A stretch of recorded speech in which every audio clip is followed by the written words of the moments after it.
वबरकातुहू। मेरा नाम खुर्शीद अहमद परे है। हम यहाँ पे फायर एंड इमरजेंसी के आसपास जमा हुए हैं, जिसमें ड्राइवर भी है और फायरमैन भी यहाँ पे जमा हुए हैं, जो कि ड्रॉप आउट हुए हैं इस लिस्ट से। सर, हमने इससे पहले भी कहा था कि इसमें बहुत बड़ी धांधली हुई है इस लिस्ट में, जो कि फायर एंड इमरजेंसी ने पिछली अक्टूबर 3 तारीख को शाया किया था। उस लिस्ट में बिल्कुल धांधलियाँ पाई जा रही हैं। उसमें यह पाया जा रहा है कि रिलेटिव बेसिस पे लड़कों को सिलेक्ट किया गया है, जिनके रिलेटिव ऑलरेडी इस डिपार्टमेंट में काम कर रहे हैं, उन्हीं लड़कों को वहाँ पे सिलेक्ट किया गया है। एक एक पीएचडी रोल नंबर पे 2-2 लड़के सिलेक्ट हुए हैं। आप इसमें देखिए, 2013 में हमने फॉर्म भरा, 3 बार इसका लिस्ट कैंसिल हुआ इस बुनियाद पे कि इसमें धांधली हुई है, और जब चौथी बार ये लिस्ट शाया कर रहे हैं तो ये भी पूरा धांधली से भरा हुआ है। सर, आप देखिए, 2013 में फॉर्म भरा है, नोटिफिकेशन 2013 की है। लड़के जो कि ड्राइवर सिलेक्ट हुए हैं, उनके पास जो हिल लाइसेंस है वो 2016 में इशू हुई है। सर, तो 2013 में जब फॉर्म भरा है लड़के ने, तो उसको तो उस वक्त लाइसेंस होनी चाहिए, हिल लाइसेंस। लेकिन देखिए, ये उन ड्राइवरों का लिस्ट हमारे पास मौजूद है जो कि 2016 में, 2017 में और 2018 में अपनी लाइसेंस इशू करवा के लाए हैं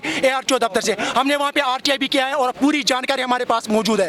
डिपार्टमेंट ने एक ईमेल ग्रीवेंस सेल निकाली कि अगर आपको ग्रीवेंस है आप दर्ज कीजिए। हम पिछले 6 तारीख को वहाँ पे ग्रीवेंस दर्ज करते हैं, लेकिन आज तक DG साहब हमें कोई रिप्लाई नहीं दे रहे हैं। DG साहब ने, हम चाहते हैं कि गवर्नर साहब इस मसले को देखें।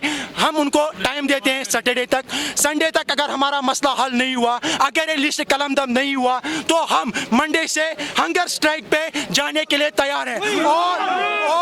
और हमारी हंगर स्ट्राइक तब तक जारी रहेगी जब तक हमारे मसले को हल नहीं किया जाएगा।